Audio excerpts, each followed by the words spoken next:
Olá pessoal, aqui estou eu novamente para falarmos sobre problemas emocionais através do nosso curso de Educação Emocional.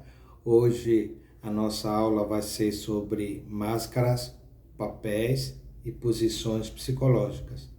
Nesta aula nós vamos estar mostrando como cada um de nós resolve seus problemas emocionais através de máscaras, através de papéis, através de posições psicológicas, gerando determinados tipos de estrutura emocional que possibilita a pessoa viver ou sobreviver diante de seus conflitos. Para começar, nós vamos agradecer a todos aqueles que de alguma forma e carinhosamente deixaram uma mensagem nas aulas anteriores. Eu começo agradecendo ao professor Kelber, de Aracaju, a Léa Sampaio, de São Paulo, o Marco José, não sei qual é a sua cidade, aliás, Márcio José, ao Marco, desculpe, o Márcio José de Alagoas. Um abraço para você, Márcio, me desculpe. A Analice, Feira de Santana, Bahia, a Humberto, de Praia Grande, São Paulo, ao Paulo Pereira, de Minas, a Maria Sanches, de São Paulo, ao Paulo Sérgio, ao Gustavo, instrumento, a Kátia Cristina, ao Eduardo, ao Renato, de Aracaju, ambos são de Aracaju, e outros tantos que, lamentavelmente, em alguns momentos o YouTube ele esconde os comentários. E quando eu estava listando o nome das pessoas que de alguma forma deixaram um comentário ou um agradecimento, o YouTube tinha escondido parte desses nomes, desses comentários. E no próximo vídeo quero continuar agradecendo a todos vocês. Aproveitando também, eu quero responder a uma pergunta da Analice, de Feira de Santana. Ela perguntou se a conexão afetiva ela pode existir com qualquer pessoa, tanto a conexão afetiva como a anexação. Sim, a conexão afetiva ela ocorre independentemente do grau de parentesco. Você pode ter uma conexão afetiva profunda com uma amiga, com um profissional, sem que haja envolvimento físico. Eu posso ter, sim. Eu posso ter uma conexão afetiva com um professor, com uma professora, com um amigo. Porque a conexão afetiva, ela vem de afinidades. Ela vem... E essa afinidade cria um enorme prazer da gente estar com essa pessoa. Faz bem estar com essa pessoa, porque essa pessoa só agrega valor. E a anexação afetiva pode acontecer com todas as pessoas que, de alguma forma, quando precisamos, estar ali com a gente. Pode ser um amigo, pode ser o esposo, pode ser a mãe, pode ser o pai, pode ser alguém do seu círculo com quem você tem conexão afetiva e anexação. Geralmente, a conexão afetiva ela vem junto com a anexação. E esses dois dão esse sentimento de pertencimento. Essa sensação de pertencimento é um vínculo afetivo que a gente estabelece com a pessoa. E isso nos dá um prazer muito grande quando nós estamos com a pessoa. Então pode ser sim, Analice, você pode ter conexão afetiva com qualquer pessoa, independentemente do grau de parentesco.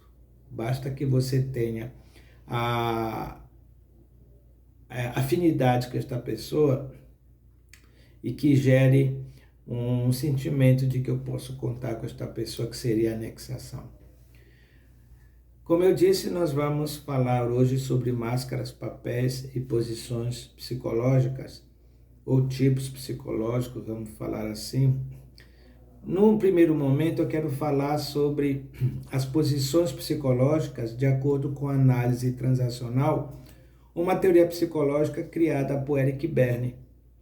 Ele trabalha a questão do sou ok, não sou ok, você é ok ou você não é ok, que são posições psicológicas tomadas em relação à própria pessoa e em relação às outras pessoas e que se apresentam em 4 modelos básicos que nós vamos ver. No outro momento eu vou falar sobre a representação de papéis de acordo com Karen Horley, uma psicanalista não ortodoxa que viveu a época de Freud, mas que saiu do Círculo de Viena por discordar de algumas ideias de Freud. E Freud não tolerava qualquer pessoa que discordasse da sua preciosidade, que foi a teoria da psicanálise, que é uma teoria criada por ele, ou foi a teoria criada por ele. Ainda em uso, mas tem as suas reservas em relação a efeitos psicoterapêuticos. Então, no primeiro momento, análise transacional, criada por Eric Berne. Ele fala de 4 posições psicológicas, que são modelos básicos usados para as pessoas para fazerem face aos seus problemas emocionais. A primeira é considerada a posição de vencedor. Eu sou ok, você é ok. É a posição mentalmente saudável. As pessoas, quando estão nessa posição, elas assumem a responsabilidade pelos seus pensamentos, pelos seus sentimentos, pelos seus comportamentos. E uma coisa muito interessante, elas têm escolhas. Uma pessoa saudavelmente emocional, ela tem escolhas. Ela é espontânea. A espontaneidade é a capacidade de escolher o comportamento que for mais adequado para aquele momento. É aquela pessoa que, independentemente das pessoas que as cercam, elas não têm medo de assumirem uma posição que é legal para elas. São pessoas livres. Quando a gente fala que a pessoa tem escolha, é porque ela tem opções. Ela diz assim, eu agora vou dizer sim, mesmo podendo dizer não, porque é uma escolha minha. Eu posso dizer um sim, mesmo querendo dizer não.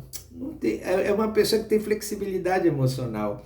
Ela muda de posição, mas consciente de que aquela foi uma decisão dela. Ela não permite que situações, que pessoas a definam.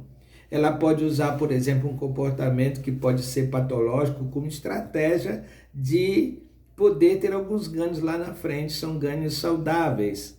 Ele não está passando por cima de ninguém. Ele simplesmente está escolhendo aquele comportamento como estratégia. Ou seja, é uma pessoa flexível. É uma pessoa que sabe andar ou nadar conforme a onda. Essa é a posição do vencedor. Uma outra posição é: sou ok, você não é ok. É a posição projetiva. Ou seja, eu projeto para fora de mim a responsabilidade por tudo aquilo que eu vivo.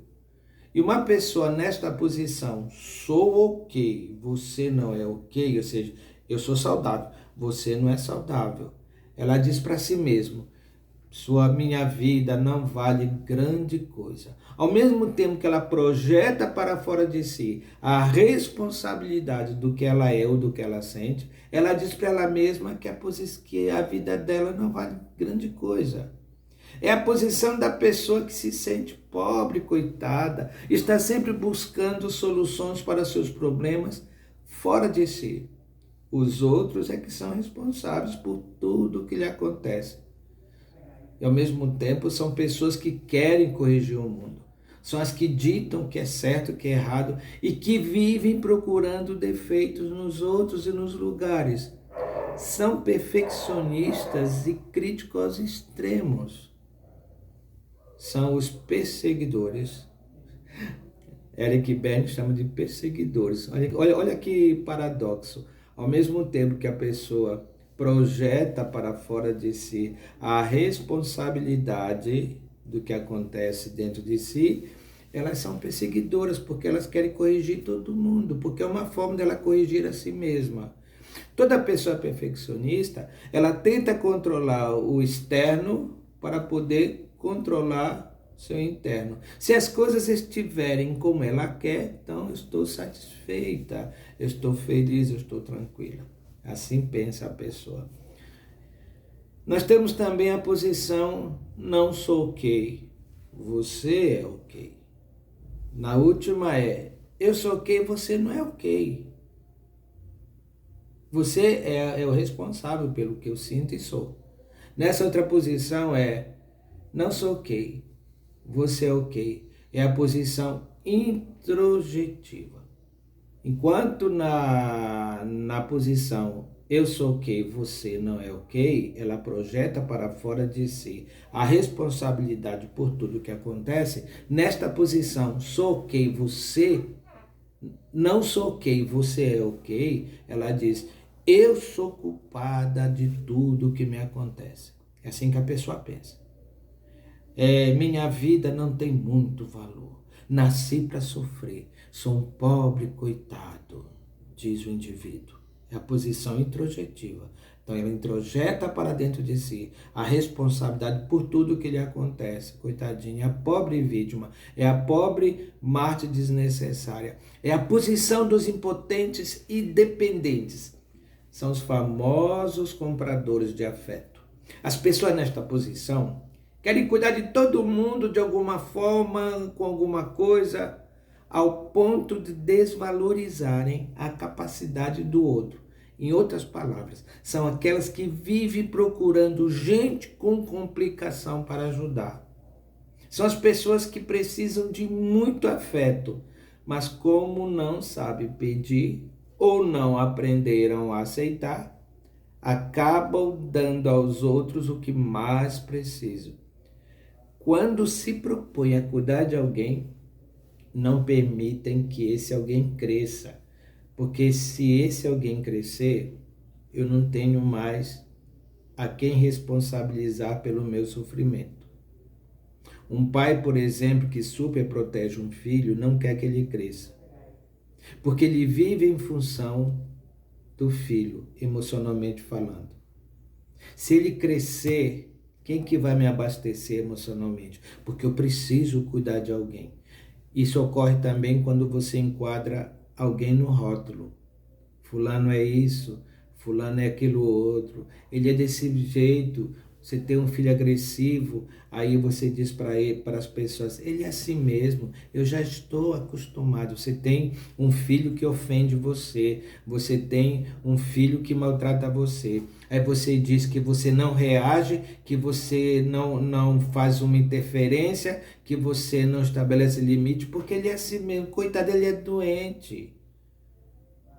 Ele sempre foi assim, ele sempre foi assim, você também sempre foi assim, ou seja, não estabeleceu limite e deixa que a pessoa invada o seu espaço. Ninguém pode invadir o meu espaço, porque quando alguém invade o meu espaço, ele me coisifica, me transforma no nada, numa pessoa sem valor. Então, esta pessoa, na posição introjetiva, ela se transforma em salvador ou codependente.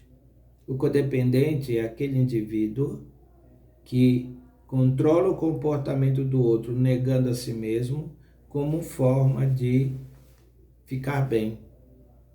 O codependente, ele vive em função da doença do outro. Por exemplo, o cara é alcoólatra ou alcoólico, você também se torna doente. Ele é dependente do álcool e você é dependente de emoções. Esta é uma aula que nós vamos ministrar. Aliás, será a nossa quarta aula. Codependência. Você vai entender como muita gente por aí é codependente, é viciado em emoção por causa da doença do outro. E temos a posição fútil. Não sou ok, você também não é ok. Eu não valho nada, você também não vale nada. Eu não tenho valor, você também não tem valor. Na posição de vencedor, eu tenho escolhas. Na posição projetiva, você é responsável pelo que eu sou, pelo que eu sinto. Na posição introjetiva, eu não tenho valor, tudo que acontece é culpa minha. Na posição fútil, A vida não vale a pena de jeito nenhum. Estou ferrado vivendo nesse mundo potencialmente hostil. É a posição dos que perderam o interesse pela vida, fazendo com que as pessoas nesta posição façam de suas vidas uma série de incapacidades. Nasci para sofrer, não sou capaz de fazer nada, não tenho valor nenhum, não se iniciam em nada, porque não consegue assumir responsabilidades pelos seus próprios atos, se acomodam, alimentam-se de pensamentos mágicos, esperando por vitórias e soluções sem ter que fazer nada. Isso porque se sentem impotentes. São as pobres vítimas ou mártires desnecessários. Então, recapitulando. Posição do vencedor. Eu sou ok. Você é ok. Na posição projetiva. Eu sou ok. Você não é ok. Na posição introjetiva. Não sou ok. Você é ok. Eu não valho nada. Você é que vale. Na posição fútil, não sou ok. Você também não é ok. Em que posição você está? Você é ok? O outro é ok? Ou eu sou ok e o outro não é ok? Ou você é ok e eu não sou ok? Ou nem você é ok, nem eu sou ok? Confuso? Não. Preste bem atenção no que eu falei e compartilhe este vídeo se você está gostando dele. Vamos agora para a posição da Karen Holley. Nós vimos as posições de acordo com a análise transacional. Agora vamos ver o que a Karen Holley fala. Ela fala, por exemplo, do condescendente. Condescendente é aquele tipo bonzinho, que não reclama de nada. O movimento do condescendente é de aproximação das pessoas. Ele é o comprador de afeto. Ele está sempre junto das pessoas. É como se as pessoas fossem uma muleta. Nesta posição, a pessoa, aceitando a sua própria incapacidade, tenta captar afeto e apoiar-se nas pessoas para poder sentir-se em segurança. Sente-se fraco e desválido. E geralmente pessoas assim avaliam-se pelo que os outros pensam dela. Só que elas possuem tendências agressivas reprimidas e um profundo complexo de inferioridade. Essas pessoas condescendentes. Aquele tipo muito bonzinho. Ele está sempre se aproximando das pessoas com o fito de alcançar afeto e proteção. Vejamos o comportamento padrão destas pessoas. Olhe só, veja se você é condescendente. Sensível às necessidades dos outros, vivendo para atender às expectativas destes. É abnegado, sacrificando-se a si mesmo, nada exige, ultra obsequioso, ou seja, agradece por tudo. Ele usa geralmente aquela expressão: nunca ninguém fez isso por mim. Eu não mereço, isso nunca aconteceu na minha vida. Aliás, ultra obsequioso, aquele que vive tem mania de viver dando presentes. Ultra grato, generoso, mas ao mesmo tempo ele encara os outros como hipócritas interesseiros. Mas ele persuade-se de que gosta de que todos são bonzinhos e dignos de confiança. Dá cegamente aos outros tudo aquilo que se sente impelido a desejar dele. Tende a submeter-se, preocupa-se com outros até quase adoecer, tenta ajudar com atitudes que geralmente não ajudam, são facilitadores. Diz sim quando quer dizer não. Tenta obrigar os outros a ver as coisas à sua maneira. Guarda o que sente para não ferir sentimentos alheios e assim fere a si mesmo. Teme confiar no que sente, é inseguro, acredita em mentiras e depois sente-se traído. Usa roupa de pano barato por não se julgar digno de seda. Coloca-se em segundo plano, deixando para os outros toda a evidência. É apaziguador, é conciliatório, diz não alimentar rancores, reprime qualquer sentimento de vingança e vive se justificando. Este é o padrão do condescendente. Através desses mecanismos de defesa, ele se aproxima das pessoas com o objetivo de captar afeto e atenção. Quais desses sintomas você tem? Vamos agora a outro comportamento, que é o agressivo. Vimos o condescendente, o tipo bozinho. Ele se aproxima das pessoas. Ele tem um movimento de aproximação. Agora, o agressivo tem um movimento de oposição. Nesta posição, o indivíduo conta com a hostilidade em torno de si mesmo. Ou seja, tudo no meu entorno é ruim, as pessoas são ruins, as pessoas são perversas. Resolve consciente ou inconscientemente a lutar. Desconfia dos sentimentos e intenções das demais pessoas para consigo. É um rebelde em potencial. Tem a tendência de querer ser o mais forte, ou por proteção ou por vingança. Considera todas as pessoas hostis. Olha o perigo quando você convive com pessoas que estão nessa posição, ou seja, de oposição. Tendo a tendência de querer ser o mais forte, ou por proteção ou por vingança. Porque ele considera todas as pessoas hostis, principalmente aquelas que não se submetem ao seu poder. Vejamos o comportamento padrão do tipo agressivo. Os outros têm que acreditar que ele é um bom sujeito, não admite ter medo, topa qualquer parada, é do tipo rude, possui profunda necessidade de controlar as outras pessoas, pela força ou fazendo-as dever e obrigações. Tem forte desejo de poder com a presença de tendências sádicas, desde que impliquem valer-se dos outros para a consecução de suas metas pessoais. Tem necessidade de sobressair-se, de obter sucesso, de prestígio ou atenção. Sob qualquer forma, torna-se dura e implacável, pelo menos aparenta. Encara todos os sentimentos, tanto os seus como os demais, como sentimentalismo piega. Sua principal preocupação é ter um companheiro que o faça sobressair-se. Faz tudo para ser um bom lutador. É arguto e veemente em discussões e perderá tempo para sustentar uma só pelo prazer de provar que está certo, que está sempre com razão. Desconfia de todo mundo e aparenta ser uma pessoa desprovida de ambição. Você imaginou a pessoa com todo esse perfil? Ela aparenta ser uma pessoa desprovida de ambição e que ela é um bom sujeito. Quais desses sintomas você tem? Ou quais desses comportamentos padrões fazem parte da sua vida? Temos o terceiro, que é o indiferente. O condescendente tem um movimento de aproximação. O agressivo, um movimento de oposição. Está sempre se opondo às pessoas. E o indiferente, um movimento de afastamento.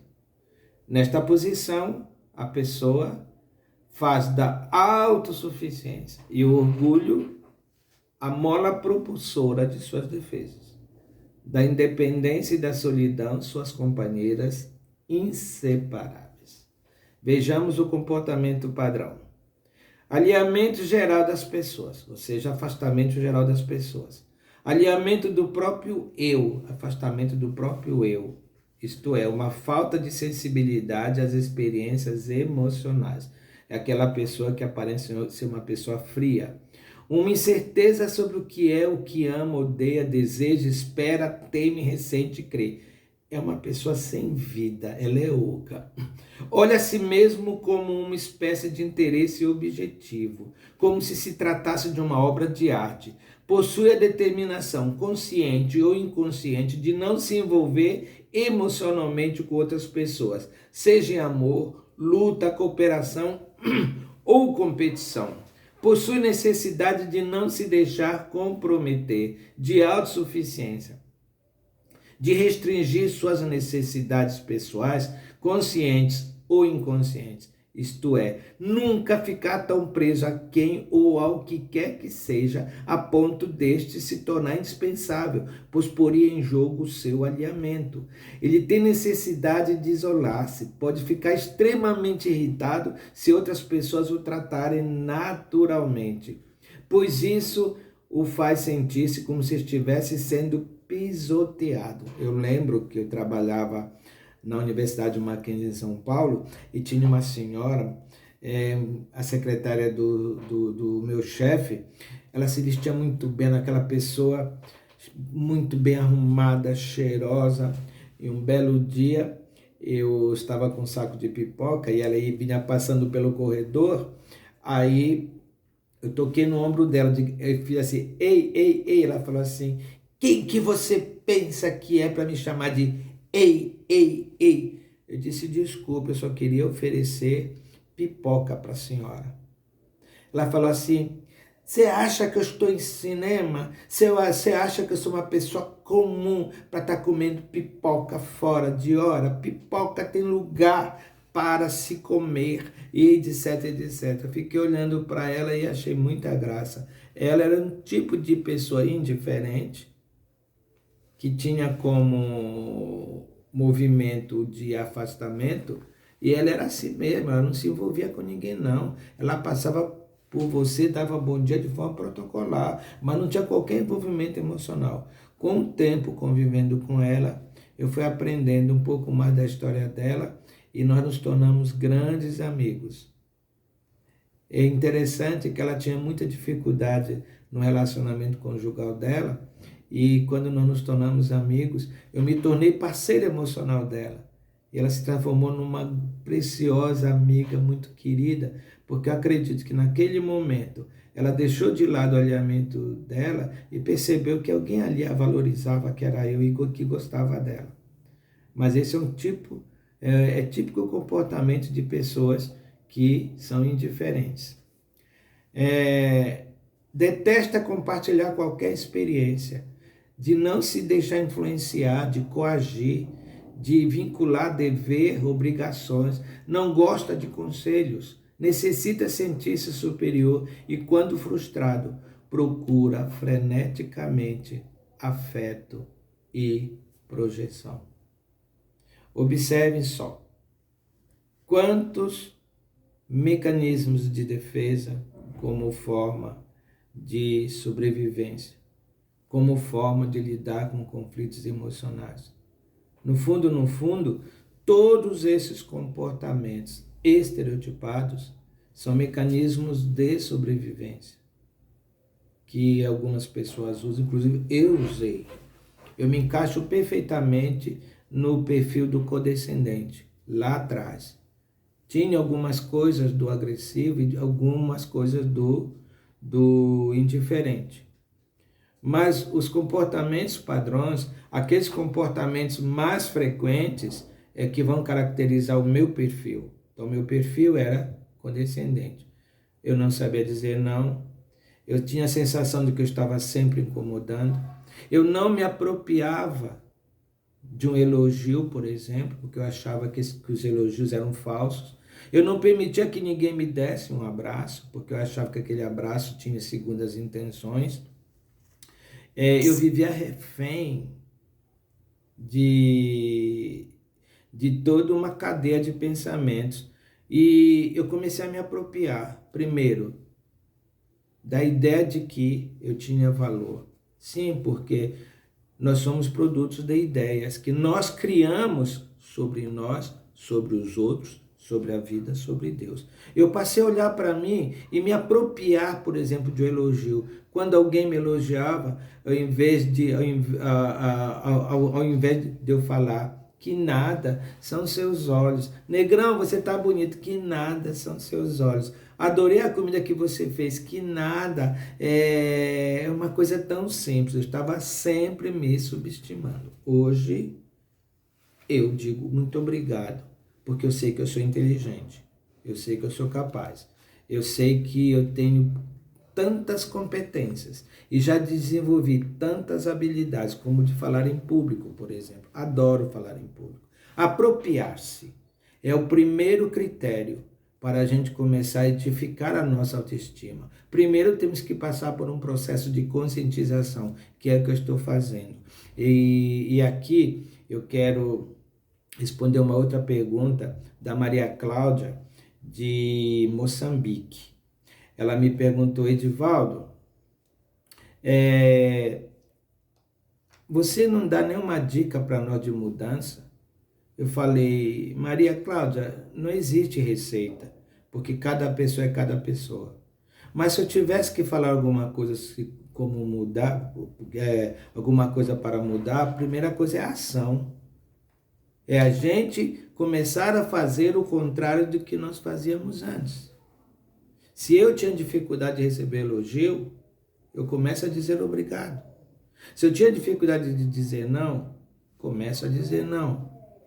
Se eu não me julgava merecedor de gozar de coisas boas, agora eu vou me julgar merecedor de coisas boas.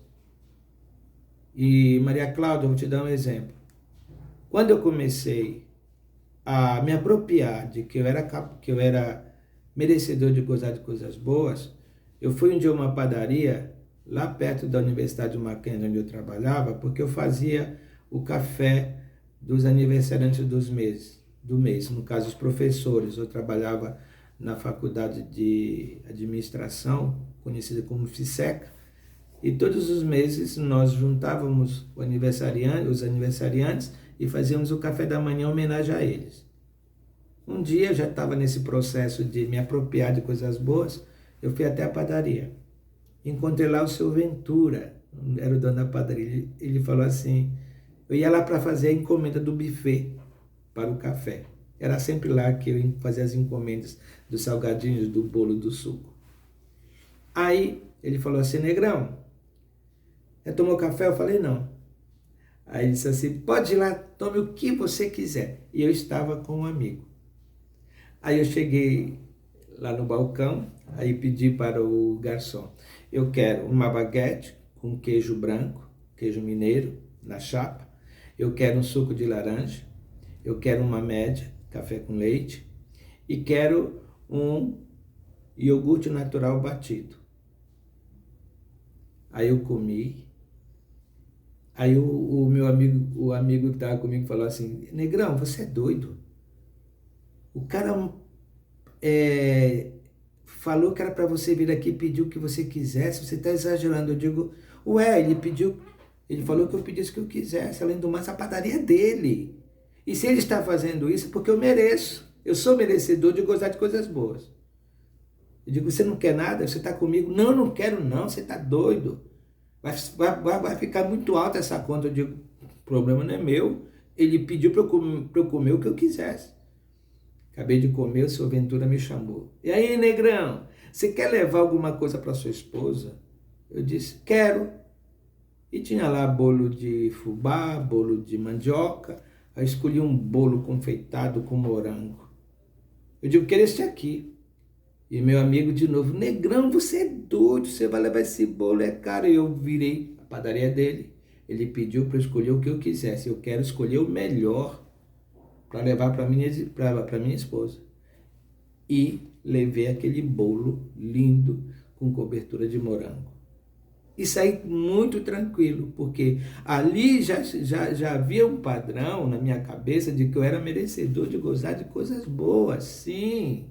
Eu não precisava mais comprar afeto de ninguém através de um comportamento de condescendência, de subserviência. Não, agora eu tinha escolhas, já estava no processo de cura interior nessa época. E foi libertador, e tem sido libertador até hoje, eu poder me julgar merecedor de coisas boas e me apropriar daquilo que eu sou, porque se alguém me elogia, eu vou dizer muito obrigado, eu não vou dizer são os seus olhos, o que é isso? Não, eu não vou me subestimar mais. Maria Cláudia, é assim que a gente começa, é a ação. Aproxime-se de pessoas que te valorizem, que te amem e acredite nas pessoas quando elas chegarem até você te fazer o elogio. Só que o doente emocional desconfia de tudo e de todos. Enfim, qual é o seu perfil? Você tem partido para ação?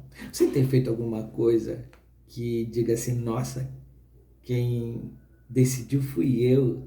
Eu fiz isso não mais preocupado com o que os outros estavam pensando, foi porque eu quis, porque era melhor para mim. Representações e papéis e máscaras são mecanismos de defesa muito usados pelo doente emocional. Eu usei muitas dessas máscaras. Termino aqui, convidando você para a nossa 4ª aula. Uma aula muito interessante, mas muito interessante, que é sobre codependência. Repetindo, eu não dou receitas, apenas sugiro que você comece a fazer o contrário do que você fazia antes. Mas, acima de tudo, olhe para dentro de você e descubra que você não tem só deveres. Você também tem direitos. Nossa próxima aula, então, será sobre codependência. Será que você é codependente? Será que você controla o comportamento do outro negando a si mesmo? Qual o seu nível de estresse diante de alguém que você rotulou como doente, seja psicótico, esquizofrênico, drogado, alcoólico, etc.? Como é que você se sente diante desses rótulos? O que essas pessoas fazem de você, da sua vida emocional? Você está ou não está totalmente contaminado ou contaminada por emoções como forma de controlar o comportamento do outro para que ele não faça nada que venha gerar mais estresse em você? Isso é codependência, que é o assunto da nossa próxima aula. Termino dizendo que eu sou Edivaldo Pinheiro Negrão. Eu sou psicólogo clínico. Estou aqui ministrando este curso básico de educação emocional. Até o próximo vídeo.